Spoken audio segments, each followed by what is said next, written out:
Ahora, una de las cosas que el Plan Daniel me ha enseñado es a prestar atención a las etiquetas de la comida. Yo nunca lo hacía antes del Plan Daniel, porque en realidad no me importaba lo que ponía en mi boca, si era saludable o no. Pero hay una palabra que he observado al empezar a poner atención a las etiquetas, y es la palabra sustituto.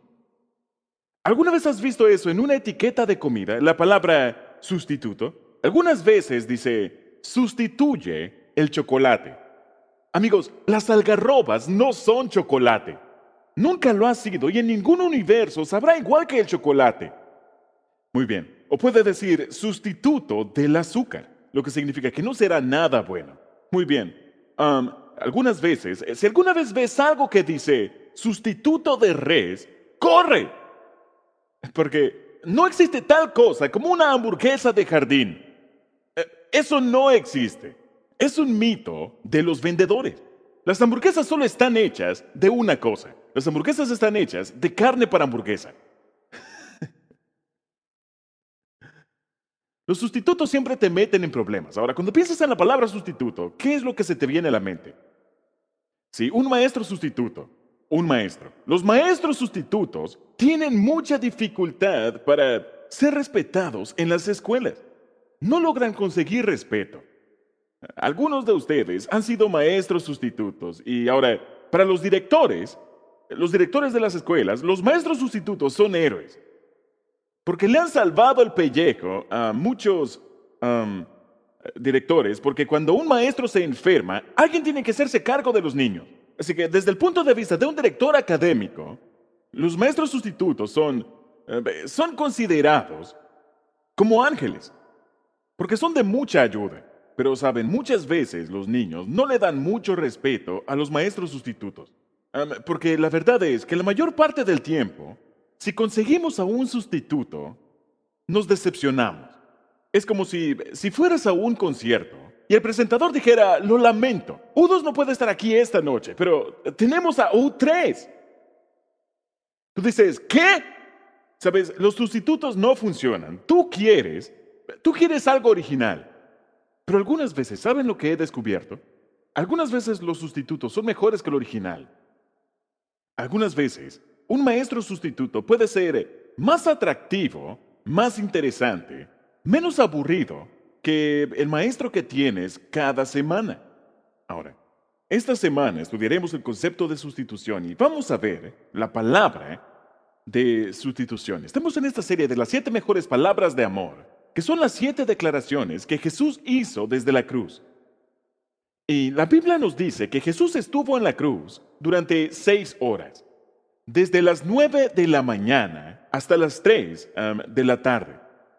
Y en las primeras 3 horas, cuando Jesús estaba colgando en la cruz, Él dijo las primeras 3 declaraciones, las primeras 3 palabras, y ya hemos cubierto eso. Primero cubrimos la palabra de perdón, donde Él dice, Padre, perdónalos, no saben lo que hacen. Y luego cubrimos, hace 2 semanas, la palabra de seguridad. Cuando Él le dijo al ladrón en la cruz, que le dijo, Señor, recuérdame. Él dijo, hoy mismo estarás conmigo en el paraíso. Y si no escuchaste este mensaje, necesitas escucharlo en línea. Quiero que estés absolutamente convencido de que irás al cielo cuando mueras. Escucha ese mensaje. Resuelve la palabra de seguridad para que estés convencido de tu salvación. La semana anterior vimos la palabra de amor, que en realidad se trata de relaciones. Hablamos de relaciones donde Jesús le habló a su madre María y a su mejor amigo, Juan. Ahora, eso fue en las primeras 3 horas, 9, 10 y 11. A mediodía, las cosas cambiaron. Jesús estuvo 6 horas en la cruz. A mediodía, todo se cubrió de oscuridad. Ahora, tú sabes también como yo que del mediodía a las 3 de la tarde es usualmente la parte más clara del día. Es la parte más caliente del día, del mediodía a las 3. Pero cuando Jesús estaba en la cruz, luego de 3 horas, se oscureció al mediodía. No sabemos qué fue lo que hizo Dios. Tal vez simplemente trajo una nube para que lo cubriera. Tal vez fue una tormenta. No lo sabemos. Todo lo que sabemos es que en ese momento se oscureció. Mateo capítulo 27 dice esto, versos 45 y 46. Al mediodía, la tierra se llenó de oscuridad hasta las 3 de la tarde. Así que hubieron 3 horas de oscuridad como si fuera la noche. Y como dije, algunos piensan que fue simplemente una nube. Tal vez Dios no hizo algo sobrenatural.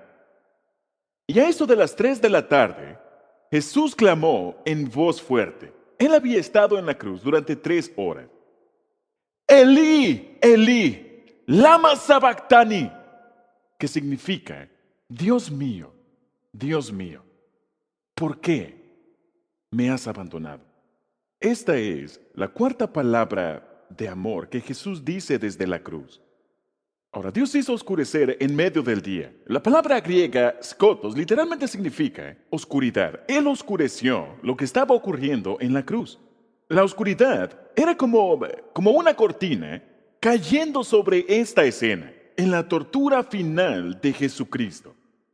De cierta forma, Dios estaba diciendo, esto es tan malo, esto es tan maligno, es tan terrible de observar, que simplemente voy a oscurecerlo, para que no esté tan claro. Jesús se está sacrificando a sí mismo por los pecados del mundo. Y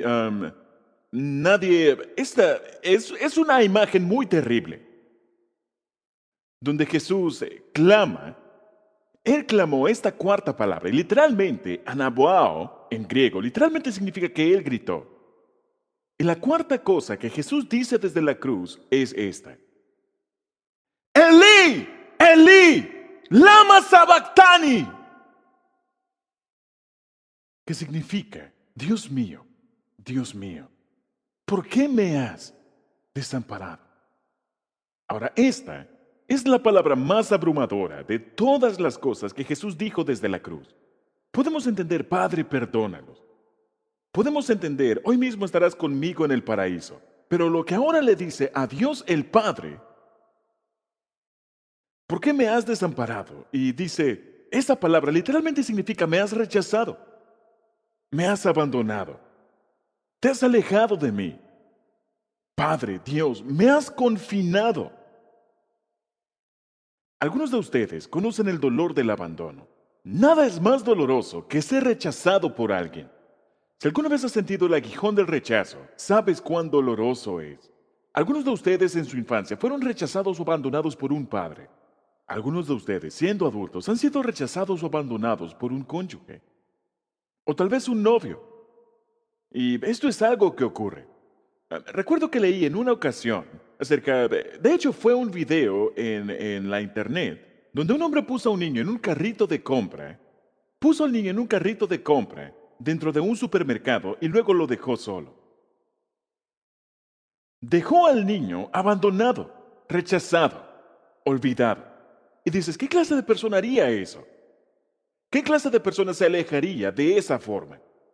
En la crucifixión de Jesús, en los últimos días, Él fue abandonado progresivamente por todos. Primero, fue abandonado por Judas, uno de los 12 discípulos. Y luego, fue abandonado por los otros discípulos. Todos se fueron, tenían miedo de ser atrapados y asesinados. Y ahora en la cruz, Él dice, Dios mío, ¿por qué me has abandonado? Eso es interesante. Cada vez que Jesús se refiere a Dios en la Biblia, Él siempre lo llama Padre. Este es el único momento en la Biblia donde Jesús no llama a Dios el Padre, Padre. Solamente lo llama Dios mío, porque en este punto la relación había sido rota entre el Padre y el Hijo debido al pecado que Jesús estaba cargando en la cruz. Quiero que puedas entender el precio que Jesucristo pagó para que pudieras ir al cielo. Tu salvación es gratis, pero ciertamente tuvo un precio muy alto. Y se rompió la relación entre Dios el Padre y Dios el Hijo en este momento. Y Jesús nunca supo lo que significaba no tener una relación con Dios. Él no sabía lo que se sentía. Nosotros lo sabemos. Sabemos lo que significa sentir que Dios está lejos. Sentir que tus oraciones no son contestadas. Sentir que eres un extraño para Dios. Jesús no lo había experimentado. Él vivió toda su vida en completa comunión con Dios. Y en este momento, cuando Él tomó el pecado del mundo sobre su vida, Dios tuvo que voltear el rostro y Él dice, Dios mío, incluso tú me has abandonado en este momento. ¿Qué es lo que está ocurriendo en esta cuarta palabra? Quiero que escribas esto en tus notas. Jesús se convirtió en mi sustituto. Escribe eso. En ese punto, Jesús se convirtió en tu sustituto. Él tomó el castigo que tú merecías y lo tomó sobre sí. Él se convirtió en el sustituto y dijo, yo tomaré tu castigo. Él recibió el castigo por todo aquello que hayas hecho mal y por todo lo malo que haces y harás. Jesús en la cruz pagó por los pecados que aún ni siquiera has cometido. Él se convirtió en el sustituto, recibiendo tu castigo sobre sí mismo. Él pagó la condena de tus pecados y asumió tu lugar. Él fue el sustituto. Alguien tiene que pagar por tus pecados, ya seas tú o alguien más. Y Dios en su amor infinito dijo, yo lo haré. Yo mismo seré el sustituto. Yo pagaré. Eso es lo que dice la Biblia en 1 de Juan 2:2. Él, Jesús, es el sacrificio por el perdón de nuestros pecados. Y no solo por los nuestros, sino por los de todo el mundo. Saben, hay un grupo de cristianos llamados calvinistas. Ellos son creyentes. Tengo muchos amigos calvinistas. Ellos no creen que Jesús murió por todos. Creen que Jesús murió solo por aquellos que habrían de ser creyentes. Creen que solamente murió por aquellos que serían parte de la iglesia. Pero hay muchos versos como este que dicen, Jesús murió no solo por nuestros pecados, sino por los de todo el mundo. Si alguien muere y se va al infierno, se van al infierno con sus pecados habiendo sido pagados por Jesús. Él ya pagó por los pecados de todos, pero ellos lo rechazaron. Rechazaron la gracia de Dios. Él ya pagó por los pecados de todos. Él no está esperando a que crean para pagar por ellos. Él ya pagó. Él ya pagó por los pecados de todos. Ahora quiero que encierres la palabra perdón. Dice, Jesús es el sacrificio por el perdón de nuestros pecados. Originalmente se usa la palabra propiciación. Pero esa es una palabra que ya no es muy utilizada. Propiciación por lo malo que he hecho. Propiciación de mis pecados. La palabra propiciación literalmente significa pago por el daño hecho. Si golpeas el automóvil de alguien, debes pagar por el daño hecho. Eso se llama propiciación. Propiciación significa pago por el daño hecho. Pago por una lesión. Significa compensación por una ofensa. Lo rompiste, paga por ello. Eso es propiciación. Significa compensación por una lesión, compensación por un daño. Y lo que hace la compensación es que satisface la justicia. ¿Te gustaría vivir en un mundo donde nadie tiene que dar cuenta de sus crímenes? Donde Hitler sale bien librado por matar a 6 millones de judíos. No, este sería el infierno en la tierra. La justicia demanda que cuando un crimen es cometido, alguien tiene que pagar por él. Y dice que Él, Jesús, se convirtió en un sacrificio por el perdón de nuestros pecados. Él satisfizo la ley. Él satisfizo la justicia. Hizo lo que la justicia demanda. Mira el siguiente verso. Segunda de Corintios, capítulo 5, dice esto, verso 21. Dios hizo que Cristo, quien nunca pecó, Jesús nunca hizo nada malo, fuera la ofrenda por nuestro pecado, es decir, por todo lo malo que hemos hecho. Cada mentira que he dicho, cada codicia que he tenido, cada engaño, todo lo que he hecho mal en mi vida, Dios lo puso sobre Jesús. Todo lo malo que has hecho en tu vida, Dios lo puso sobre Jesús.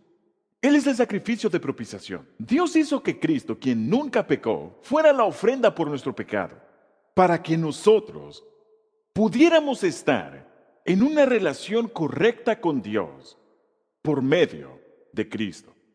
Esto es lo que significa que Jesús es tu sustituto.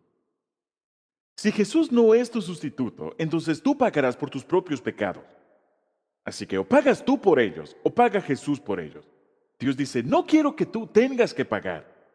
Ahora, ¿qué nos enseña esta palabra? La palabra de sustitución, donde Dios pone todo el pecado sobre Jesús.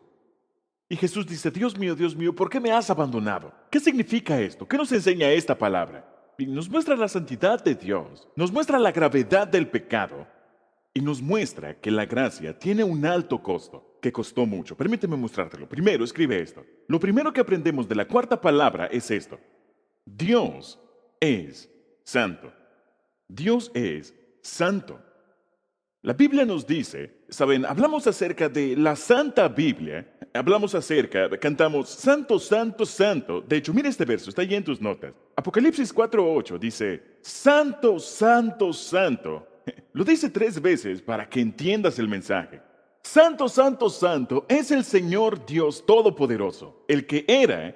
Él existió en el pasado, el que es ahora mismo y que ha de venir, existe en el futuro. Lo primero que aprendemos de esta palabra es que Dios es santo. Ahora, permíteme explicarte de qué estoy hablando. Saben, en la mitología griega y en la mitología romana tenían muchos dioses, saben, Zeus y Júpiter y Apolo y Marte y Venus. Saben, todos los dioses romanos, el panteón de los dioses griegos y de los dioses romanos, el problema con todos esos dioses es que todos tenían debilidades humanas. Todos ellos se enojaban, eran codiciosos, eran impetuosos. Algunas veces los dioses romanos se ponían impacientes, le arrojaban rayos a las personas, estaban celosos los unos de los otros, eran volubles, malhumorados, no eran de confianza. Todos los dioses falsos, los dioses ficticios, los dioses de mentira, los dioses míticos de la historia, eran inconsistentes, no eran de confianza y eran imperfectos, tenían debilidades humanas. Pero el Dios verdadero, el Dios que creó el universo, es 100% puro. Es 100% justo. Es 100% incontaminado. El Dios verdadero es 100% perfecto. A eso se le llama santo. Dios es santo. Él es perfecto. Él nunca ha hecho nada malo. Él nunca ha hecho nada imperfecto. Él nunca ha hecho nada impuro. Él nunca ha hecho nada contaminado. Dios es santo. Él es perfecto. Ahora, un Dios imperfecto no es Dios para nada. Un Dios imperfecto es simplemente otro ser humano. Y ciertamente no es digno de alabanza. Ahora, ya que Dios es 100% perfecto y 100% puro y 100% justo y 100% santo, Él no tolera estar cerca de la imperfección, la impiedad, la maldad y el pecado. No tolera tenerlo cerca. Ahora, eso significa que tenemos un problema, ¿no es así? Porque yo no soy perfecto y tú tampoco lo eres. De hecho, la Biblia tiene tanto que decir acerca de la perfección. Permíteme mostrarte un versículo. La Biblia dice en Habacuc 1:13, son tan puros tus ojos, hablando acerca de Dios, que no puedes ver el mal.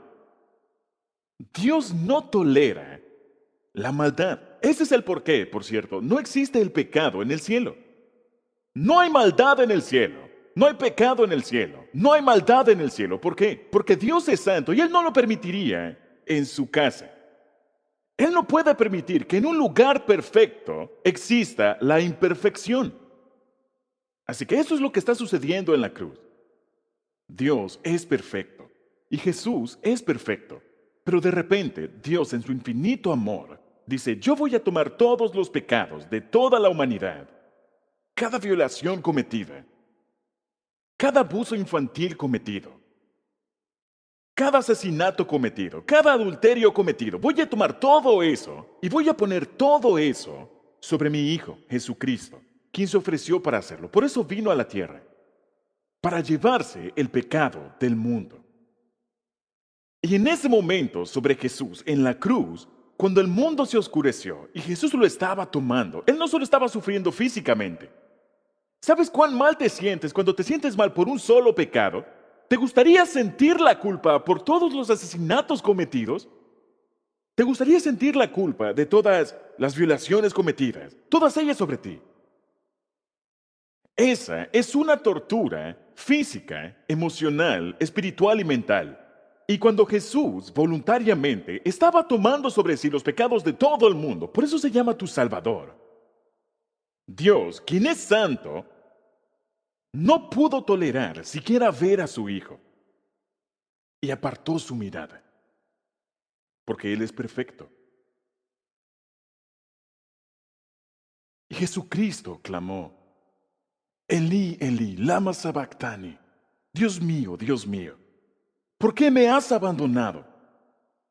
E imagino a Dios desde el cielo diciendo, porque yo dije en Éxodo, no tendré por inocente al culpable, ni siquiera a ti. Alguien tuvo que recibir ese castigo. Y en ese momento, en la historia, Jesucristo fue separado de la intimidad con el Padre.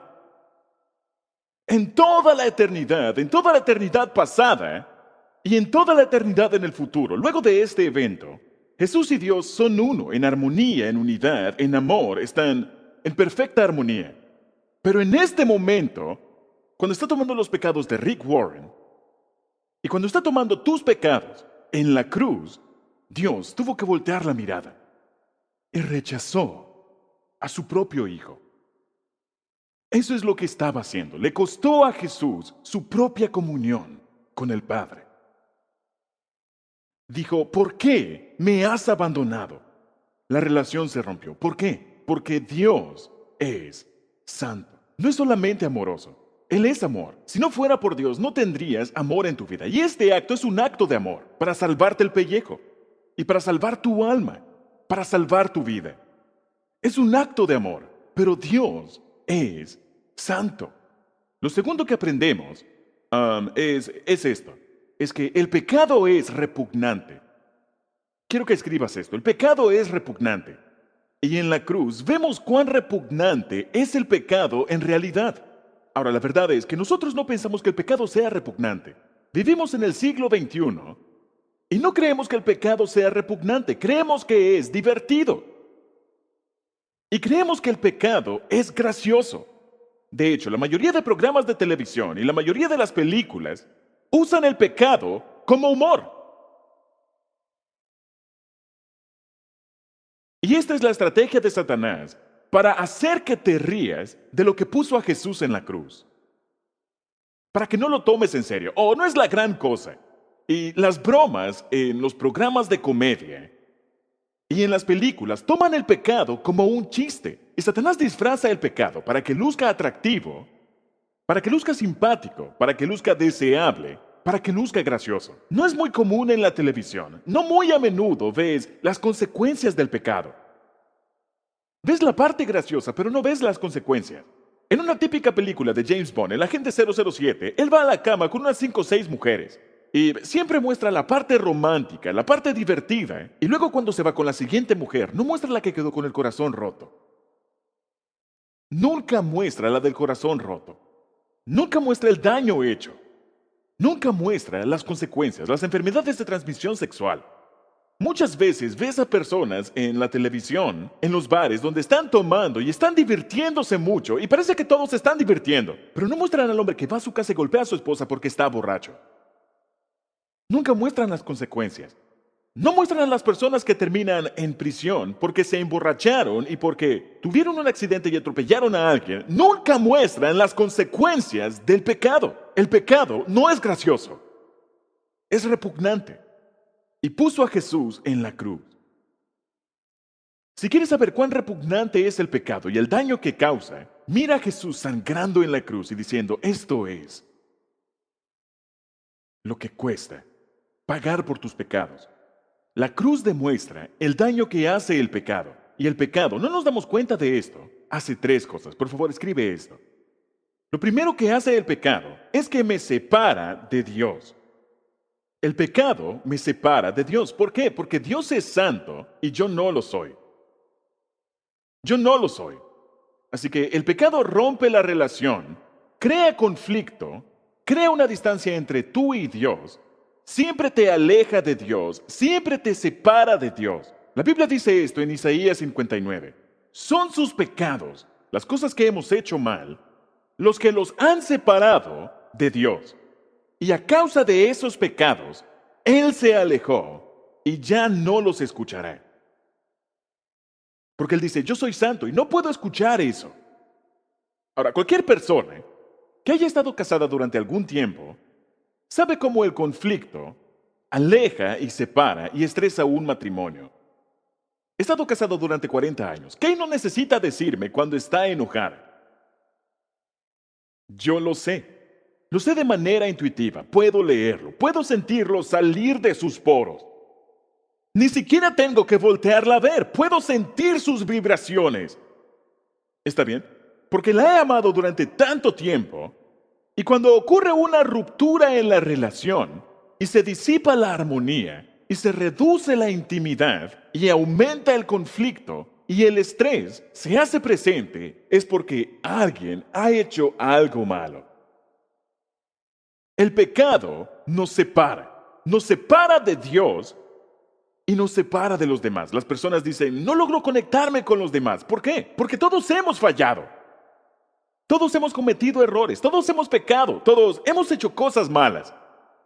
Nadie vive en una relación perfecta.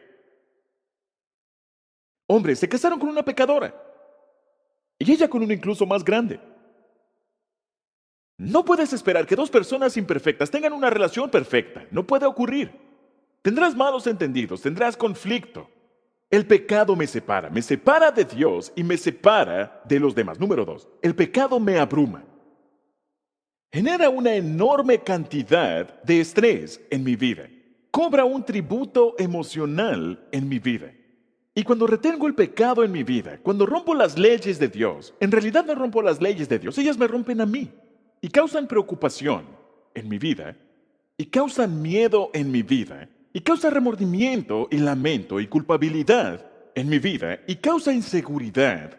Todo eso, no tendrías nada de eso si lo hicieras siempre a la manera de Dios. No tendrías ninguna inseguridad en tu vida. Si vivieras una vida perfecta, pero no lo haces y no puedes, y yo no lo hago y no puedo. Causa ansiedad, inseguridad y vergüenza y todo eso. En Salmos 38:4, David dice, mis maldades me abruman, son una carga demasiado pesada. Y honestamente creo que una de las mayores fuentes de estrés en la actualidad es la culpabilidad no resuelta. Sabes, empiezas a racionalizar en tu mente lo que sabes en tu corazón que estuvo mal y sigues racionalizándolo y eso crea estrés en tu mente. No fuiste creado para vivir en conflicto con tu Creador. Así que no solamente te separa, sino también te abruma. Crea estrés en tu vida. Lo tercero es que me condena. Me condena. De hecho, estas tres cosas, la separación, el estrés y la condena, lo vemos en Jesús en la cruz. Cuando violó las leyes de Dios, cuando violas la ley de Dios, tu conciencia, violas tu conciencia y tu conciencia dice, peligro, peligro, peligro. Y hay siempre una penalidad. Y es tanto en autocondenación, me torturo a mí mismo, como en el juicio de un Dios justo. Son ambas cosas. Ahora, esto es lo que dice la Biblia. Salmo 7, verso 11. Dios es un juez justo que condena la maldad. Ahora, encierra la palabra justo. Esta es otra palabra como santo. ¿Qué es justo? Al único que conocemos es al hermano justo. Y lo ves siempre en el karaoke. ¿Lo conocen? Bésame, bésame. No, no. Como si fuera esta.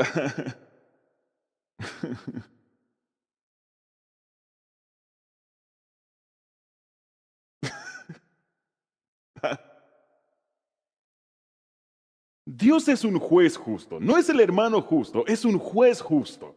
Y siempre condena la maldad. ¿Qué significa justo? Permíteme ponerlo en términos sencillos. Justo significa que siempre hace lo correcto. Eso significa justo. Él siempre hace lo correcto. Siempre hace lo correcto para ti. Dios nunca hace algo incorrecto para ti. Él siempre te dice la verdad. Él nunca te miente. Él siempre hace lo correcto. Él siempre hace lo justo. Él siempre hace lo honesto. No puedes hacer que Dios sea deshonesto. No puedes hacer que Dios sea inicuo. No puedes hacer que Dios sea injusto. Él siempre hace lo correcto. Tal vez tú no pienses que sea lo correcto. Tal vez yo no piense que sea lo correcto, pero Dios siempre hace lo correcto. Él es un Dios justo. Ahora, dice que es un juez justo. Yo no soy un juez justo. Yo juzgo a las personas todo el tiempo de forma injusta. Alguien me ve de mala forma o dice algo incorrecto acerca de mí y quiero tomar represalias. Tú lo haces todo el tiempo. Juzgas a las personas todo el tiempo de forma injusta. Crees que conoces sus motivos. No conoces ni tus propios motivos, mucho menos los de los demás. ¿Cómo puedes atreverte a cuestionar las motivaciones de alguien? Ni siquiera sabes por qué haces lo que haces la mayor parte del tiempo. Así que juzgas de forma injusta. Juzgas a la gente basado en la apariencia. Los juzgas y dices, él es inteligente, o ella es hermosa, o él es rico.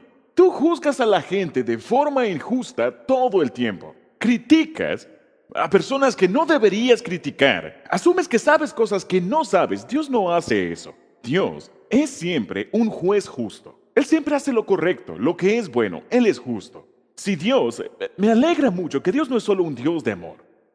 Me alegra que Dios sea un Dios de justicia. Porque si no fuera así, la maldad nunca pagaría.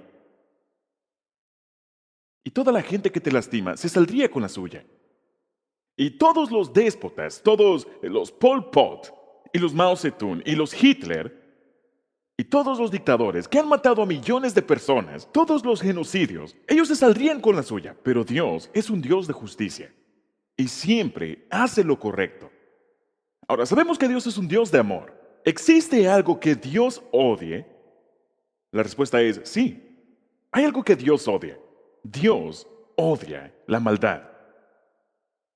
Y por cierto, tú también deberías hacerlo. Algunas veces el odio es un acto de amor. Yo odio cuando los niños son abusados. Yo odio cuando las mujeres son violadas. Yo odio cuando las personas son prejuiciosas simplemente por el color de la piel. ¿Por qué? Porque algunas veces el odio es motivado por el amor. Soy un esposo, soy un padre y soy un abuelo. Y si lastimas a uno de mis nietos, voy a odiarlo. Si no odiara eso, significa que no lo amo. Algunas veces el amor se manifiesta como odio. ¿Tiene sentido?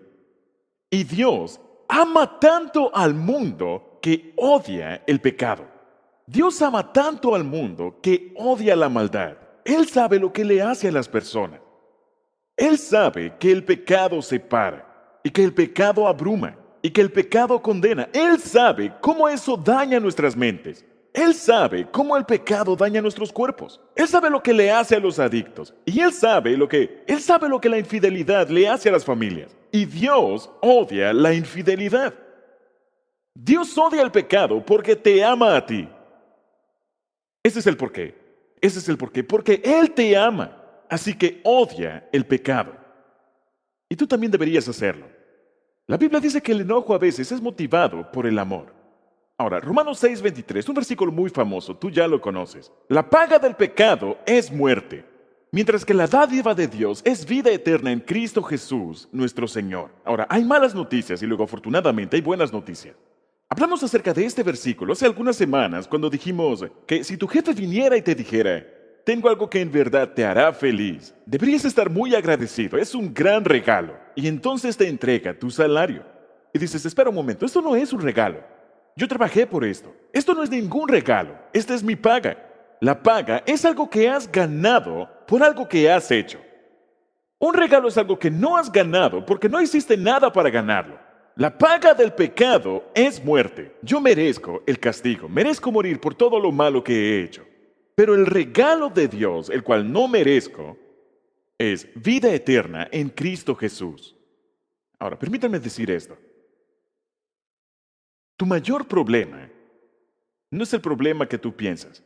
Algunos piensan que su mayor problema es su problema financiero. Ese no es tu mayor problema. Es un problema, pero no es tu mayor problema. Algunos creen que su mayor problema es que no consiguen empleo. Algunos creen que su mayor problema es el conflicto que está ocurriendo en su familia. Es un problema, pero no es el más grande. Algunos piensan, si pudiera ser más alto, más bajo, más gordo, más delgado, si fuera más inteligente o más talentoso, y toda clase de... Esos tal vez son problemas. Déjame decirte cuál es tu mayor problema. Estás en guerra con Dios. Estás en guerra con Dios. Dices, no lo estoy. Claro que lo estás. Porque cada minuto en tu vida decides quién será Dios en tu vida, tú o Dios. ¿Lo haré a la manera de Dios o lo haré a mi manera? Creo que sé qué es lo que me hará feliz o creo que Dios sabe qué es lo que me hará feliz. Voy a creer lo que Él dice en su palabra y voy a seguir su manual para la vida o voy a inventar mi propio manual. No me gusta esa parte de la Biblia, así que voy a ignorarlo. Creo que mejor voy a ser mi propio Dios. Estás en guerra con Dios. Y ese es el por qué estás frustrado. Por eso no duermes bien. Por eso estás estresado. Porque tú no fuiste creado para vivir fuera de armonía con tu Creador, quien te ama. Él te hizo y envió a su Hijo a morir por ti. Y quiere que estés en armonía con Él. Aprendemos de esto que Dios es santo.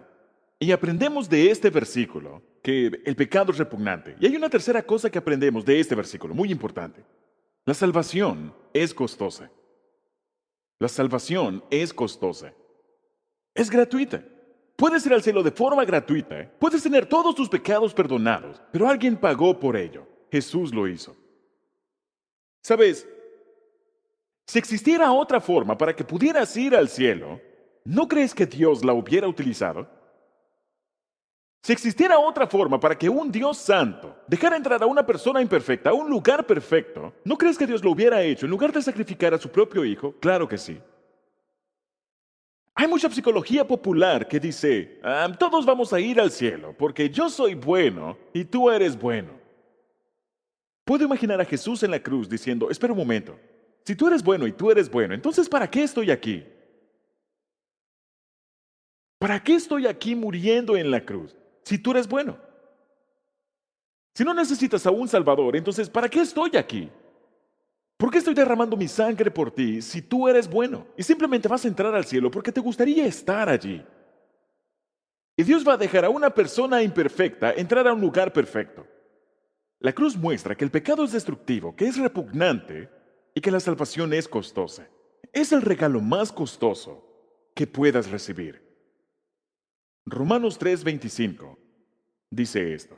Dios ofreció a Jesús como el sacrificio por el pecado, por nuestro pecado.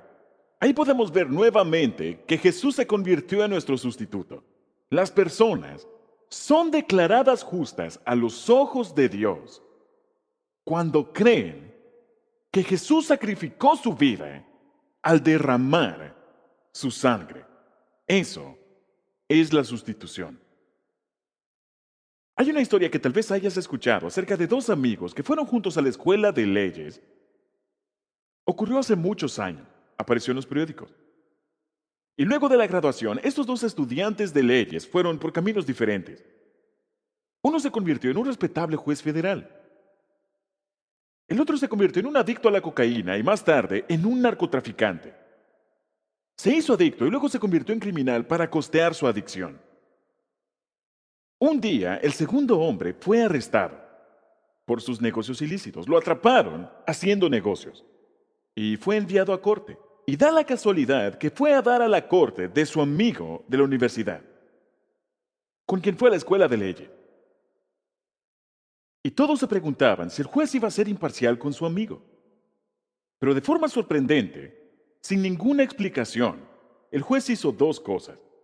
Primero, viendo a su amigo y sabiendo todas las vidas que había arruinado a través de su venta de drogas, él declaró la multa más pesada permitida por la ley sobre su amigo. La justicia lo demandaba. La sentencia más pesada. Y luego, sin ninguna explicación, él se levantó y bajó del podio donde estaba, se quitó su hábito de juez y pagó esa enorme multa de su propia cuenta bancaria. Lo que ocurrió en esa escena es tanto justicia y misericordia satisfechas al mismo tiempo. Esto es lo que ocurrió en la cruz por ti, cuando Jesucristo dijo, Dios mío, ¿por qué me has desamparado? Dios hace el papel del juez, el procurador, el abogado. Él está haciendo todos los papeles de la escena y está pagando tu deuda. Él es el juez, porque Él es perfecto y dice, el pecado debe ser juzgado. Alguien tiene que pagar por esto. No se puede salir con la suya. Eso no es justo. Él es el juez, pero luego Él es el abogado. Él es tu defensor. Y está discutiendo consigo mismo, diciendo, sí, esta persona, de verdad quiero que sea perdonada. Quiero que... Él es el abogado que está de tu lado. Y luego Él paga tu condena. Él lo hace todo. Verás, la salvación no tiene nada que ver contigo, tiene todo que ver con Dios. Él lo hizo de principio a fin. Él es el juez, el jurado, el acusado y el que perdona. Ambas, justicia y misericordia juntas. Esto es lo que dice la Biblia, Gálatas 3:13. Cristo nos ha rescatado de la maldición dictada en la ley. Y cuando fue colgado en la cruz, Él cargó sobre sí la maldición de nuestras fechorías. Él es el juez, es el abogado, Él es el que paga. Quien paga la multa, Él está cumpliendo tu condena, pagando tu sanción. Él tomó la pena de muerte, cumplió la sentencia de muerte por ti. Aprendemos en esto que Dios es santo, el pecado es repugnante y la salvación es costosa. Le costó la vida a Jesús. Ahora, basado en eso, ¿cuál debería ser mi respuesta? ¿Cuál debería ser tu respuesta? Recuerden que este es un evento que parte la historia en antes y después. No hay un evento más importante en la historia que esto de lo que estoy hablando, esto y la resurrección. Por eso todo lo que tenemos en el calendario es denominado antes y después de Cristo por este evento. ¿Cuál debe ser mi respuesta a lo que Jesús hizo por mí? 4 cosas. Escribe esto. Número 1. Debo arrepentirme de mi pecado y confiar en lo que Jesús hizo por mí. Es lo primero que debo hacer. No existe la menor posibilidad de que yo llegue al cielo de otra forma. De otra forma, Jesús desperdició su vida. Me arrepiento de mi pecado porque es repugnante y confío en la salvación de Jesús. Romanos 3:22, la Biblia dice esto. Dios nos hace justos a sus ojos cuando ponemos nuestra fe en Jesucristo para que se lleve nuestro pecado. Y eso es verdad. ¿Para quién? Para todo el que cree, sea quien fuere. Yo no sé tú, pero a mí me encanta ese versículo en la Biblia. Me encanta que esté allí, para todo el que cree, sea quien fuere. Podemos ser salvos de la misma forma. Ahora, esto es lo que quiero que hagas. Quiero que pienses en tu mente, no debería tomarte mucho tiempo, aquello que has hecho que más te avergüenza en tu vida. Eso que vino a tu mente, estoy seguro. Jesús pagó por eso. Ya ha sido pagado. Puedes dejar de crucificarte porque Jesús fue crucificado por ello. Deja de castigarte a ti mismo porque Jesús permitió ser castigado por ello. Estás pagando doble. No necesitas pagar por algo que ya ha sido pagado. Esa cosa que no quieres que nadie lo sepa en tu vida y esa cosa que te avergüenza, aquello de lo que estás avergonzado, de lo que más te arrepientes, sí, también pagué por eso. También pagué por eso. Eso es lo mucho que Jesús te ama. Así que me arrepiento de mi pecado y confío en que Jesús pagó por mí. Ahora, quiero decir esto. Mira el siguiente verso, Hebreos 10:26. Si después de recibir el conocimiento de la verdad, pecamos obstinadamente, ya no hay sacrificio por los pecados. Jesús no va a regresar para volver a morir. Si rechazas el sacrificio de Jesús, lo que Jesús hizo por ti, amigo, lamento decírtelo, pero la verdad es que no hay esperanza para ti. No tienes esperanza. Si rechazas el sacrificio que Jesús hizo por ti, no hay otra forma. Si no aceptas a Jesús como tu abogado, como tu defensor, Él se convertirá en tu juez. Y como Burger King, hazlo a tu manera. Ok, ¿me rechazaste? Bien. ¿Por qué querrías venir a vivir conmigo si me rechazaste? ¿Por qué quieres pasar la eternidad conmigo en mi hogar, llamado el cielo, si rechazaste lo que hice por ti? Debo arrepentirme de mi pecado y confiar en lo que Jesús hizo por mí. Ahora, esto es lo segundo que hago. Y es por esto que cantamos en la iglesia, y vamos a cantar en un momento. Vivo en un estado de gratitud. Vivo en un completo estado de gratitud, una vez que he entendido toda la magnitud de lo que Jesús hizo por mí en la cruz. No puedo hacer nada más que estar agradecido por un Dios que me ama tanto y que sufrió tanto por mí, incluso cuando ya estaba siendo testarudo y obstinado, rechazándolo y diciendo, yo seré mi propio Dios. Romanos 5:11. Así que ahora podemos alegrarnos por nuestra nueva y maravillosa relación con Dios. Esa es la palabra alegrarnos, esa es gratitud. Ahora podemos alegrarnos por nuestra nueva y maravillosa relación con Dios, gracias a que nuestro Señor Jesús nos hizo, observa, tú no hiciste nada, Él lo hizo por ti. Gracias a que nuestro Señor Jesucristo nos hizo amigos de Dios. Algunos de ustedes han asistido a Saddleback durante meses, semanas, años, pero nunca has cruzado la línea. Solo quiero hacerte una pregunta muy lógica, muy racional, una pregunta nada emocional. ¿Cómo puedes no amar a alguien que murió por ti? ¿Cómo puedes no amar a alguien que te ama tanto así? ¿Cuál es la lógica en eso? ¿Cuál es la razón para ello?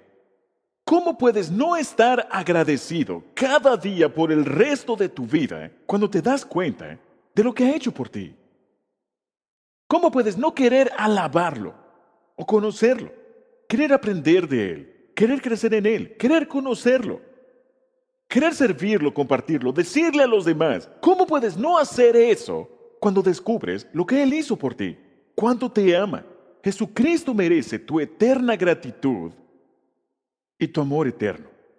Así que me arrepiento de mi pecado y confío en lo que hizo por mí. Y luego empiezo a vivir una vida de gratitud. Voy a decirte algo. Saben, cuando hago una entrevista en los medios, nunca entienden esto. Los medios piensan que yo sirvo a Dios porque es mi deber. O que sirvo a Dios porque me siento culpable. O que sirvo a Dios por miedo. O que sirvo a Dios por presión. No lo hago por ninguno de esos motivos. Yo lo hago por gratitud. Yo amo a Jesucristo con todo mi corazón. Y aun si Él no hiciera otra cosa por mí, yo le debo mi vida. Y voy a servirlo por lo que hizo por mí. Es como si Jesús, colgando en la cruz, te dice: si esto no rompe tu duro corazón, nada lo hará. Nada romperá la dureza en tu corazón. Número 3. Lo tercero que hago es que cuando estoy tentado, recuerdo lo que mi pecado le costó a Jesús. Cuando estoy siendo tentado, y por supuesto serás tentado por el resto de tu vida para hacer cosas malas. Cuando seas tentado, recuerda lo que tu pecado le costó a Jesús. Primera de Pedro 1, 18 y 19. Ustedes fueron rescatados. Dios los rescató de la vida absurda que heredaron de sus antepasados. El precio de su rescate no se pagó con cosas perecederas como el oro o la plata, sino con la preciosa sangre de Cristo, como de un cordero, sin mancha y sin defecto. Así que recuerdo lo que mi pecado le costó a Jesús. Y finalmente, número 4. La cuarta cosa que hago es compartir con otros las buenas nuevas. Amigos, fue por esto que se inició la iglesia Saddleback, hace 35 años, para compartir con otros las buenas noticias. ¿Puedes imaginarte mantener en secreto esta noticia con el poder de cambiar vidas? Si alguien murió por ti, ¿no te gustaría saberlo? Amigos, es por esto que hacemos todo lo que hacemos. Por esto hacemos el Plan Peace, por esto hacemos el Plan Daniel, por esto estamos celebrando la recuperación, por esto hacemos grupos pequeños, por esto hacemos servicios de adoración, por esto cantamos y alabamos y hacemos la clase 101, 102, 103 y 104. Por esto hacemos los viajes misioneros, por esto enviamos a los niños al campamento, por esto hacemos una fe audaz, por esto recaudamos millones de dólares. Lo hacemos por esto. No lo hacemos por otra razón, lo hacemos por esto. Lo hacemos por Jesús. Él lo dio todo por nosotros. Y nosotros le damos todo a Él en gratitud por su enorme amor. Jesús murió por todos y quiere que todos lo sepan. Si tuvieras la cura para el cáncer y no la compartieras con tu vecino que tiene cáncer, deberían ponerte en prisión por eso. Es un crimen. Sería un crimen tener una solución que pueda salvar una vida y no decirle a la persona que está muriendo al lado: ¿estará alguien en el cielo gracias a ti? Tú irás al cielo. ¿Hay alguien más que irá gracias a ti? La Biblia dice esto en 2 de Pedro 3:9. Dios es paciente porque no quiere que nadie sea destruido. Observa eso. No quiere que nadie sea destruido, sino que todos Eso significa musulmanes, católicos, cristianos, judíos, budistas, ateos, agnósticos. Él quiere que todos tengan la oportunidad y cambien su vida y dejen de pecar. Eso se llama arrepentimiento. Es por eso que damos nuestras ofrendas, es por eso que sacrificamos nuestro tiempo, es por eso que hacemos una fe audaz, es por eso que tenemos enormes metas, es por eso que iniciamos nuevos campos. Esa es la motivación detrás de todo lo que hacemos. Las buenas noticias solo son buenas noticias si llegan a tiempo.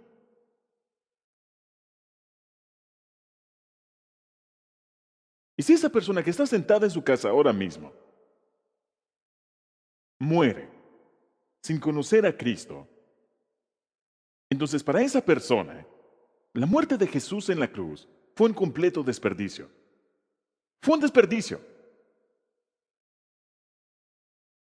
Todos necesitan a Jesús. Todos necesitan a Jesús.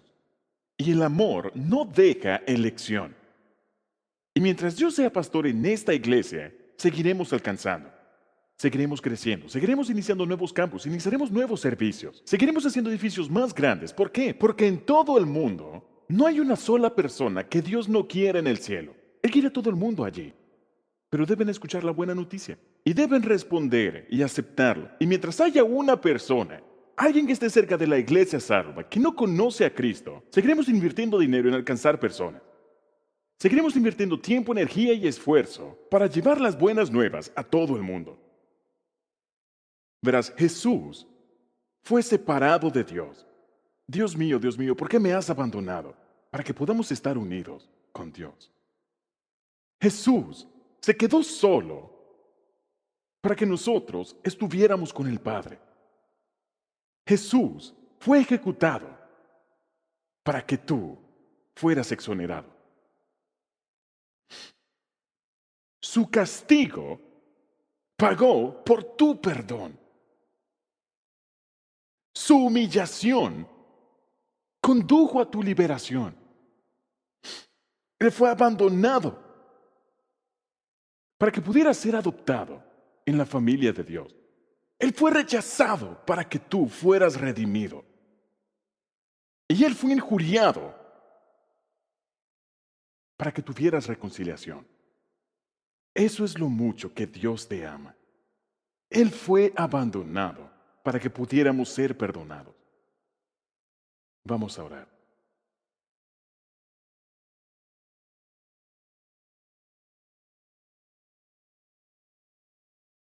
¿Te das cuenta de la seriedad de lo que Jesús hizo por ti?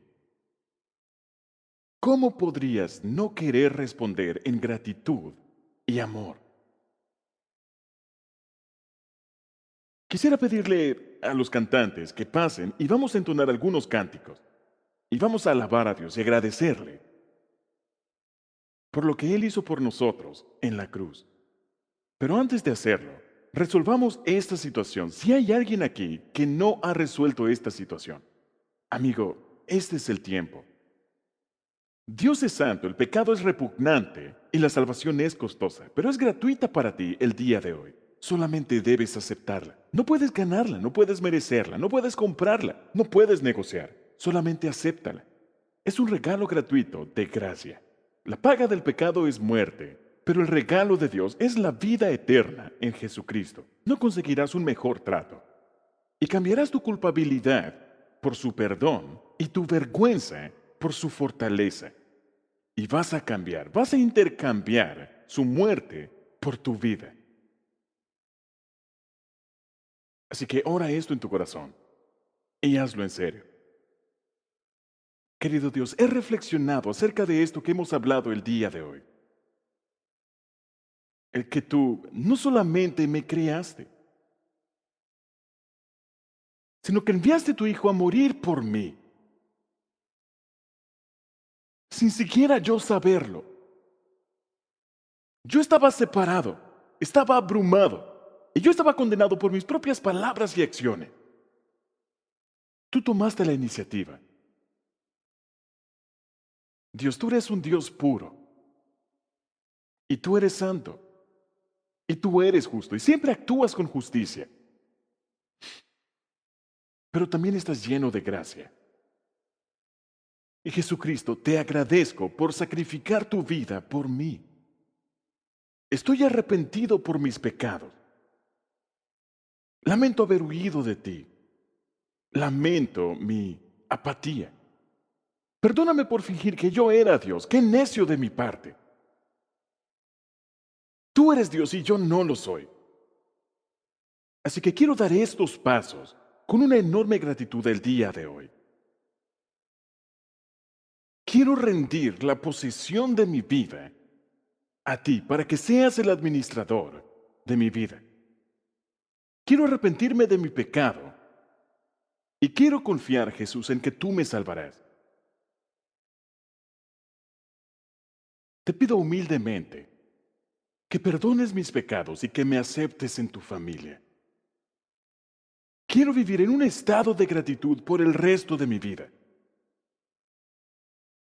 Y cuando sea tentado, ayúdame a recordar lo que mi pecado te costó. Y Señor, el día de hoy me comprometo nuevamente contigo a compartir las buenas nuevas con los demás. Conozco personas que si no reciben esta palabra, tu muerte se habrá desperdiciado en sus vidas. Ayúdame a traer a alguien a la iglesia tan a menudo como pueda. A buscar a personas para invitar, a buscar personas con quienes compartir las buenas nuevas. Ayúdame a entender que tú moriste también por ellos. Gracias, Jesús, por haber sido separado de Dios para que nosotros estemos unidos a Dios. Quiero que el resto de mi vida esté dedicado en gratitud a ti. Y oro esto humildemente en el nombre de Jesús. Amén.